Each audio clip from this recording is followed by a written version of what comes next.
Madam మనం ఎంట్రన్స్‌తో start చేద్దామా? Actual ఏంటంటే మొక్కల్ని మీరు ఎక్కడ ఏ మొక్క పెడితే మనకు బాగా వస్తుంది మొక్క ప్లేస్ కూడా సేవ్ అవుతుందని అలానే పెంచారు. మరి మాకు దాని గురించి ఎక్స్‌ప్లెయిన్ చేయండి.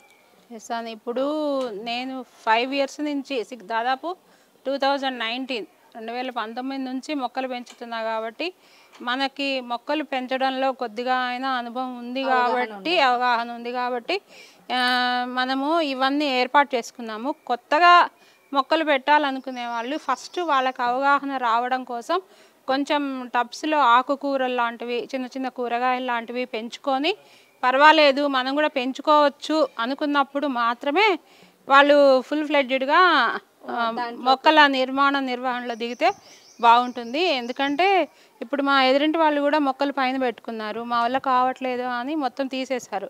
ఆ మట్టంతో వాళ్ళకి ఎక్కడ పోయాలో తెలియలేదు.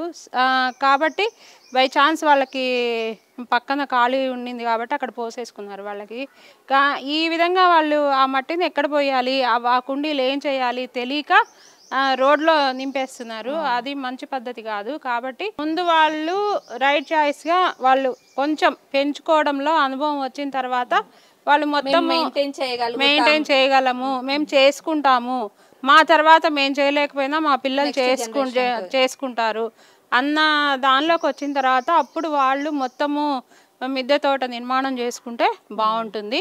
ఇప్పుడు నేనేం చేశానంటే ఇన్ని రోజుల అనుభవం ఉంది కాబట్టి కొద్దిగానైనా ఇక్కడ కొత్తగా ఇల్లు కట్టుకున్నాం కాబట్టి ఇక్కడ పెద్ద మెయిన్ గేట్ పైన చిన్న పర్గోలా లాంటిది పెట్టుకున్నాం. ఎందుకంటే ఇక్కడ పూల చెట్లు అవి పెంచుకుంటే బాగుంటుందని ఇప్పుడిప్పుడే అల్లుకుంటున్నాయి. ఇక్కడ సపోజ్ నేను ఈ పర్గోలాకి ఇక్కడ ద్రాక్ష తీగ పెట్టుకున్నాను, ఇంకొక ద్రాక్ష తీగ అక్కడ ఆ చివరకు పెట్టుకున్నాను. ఇవి రెండు కనుక పాకితే మనకి ద్రాక్షలు గుత్తులుగుతులే కాయాలన్న ఆశ. అట్లనే ఇక్కడ కూరగాయల మొక్కలు కూడా వేసుకున్నాను, గుమ్మడి, నేతి బీర లాంటివి. ఇంతకుముందు సొర లాంటివి వేసుకున్నాను, కాకర.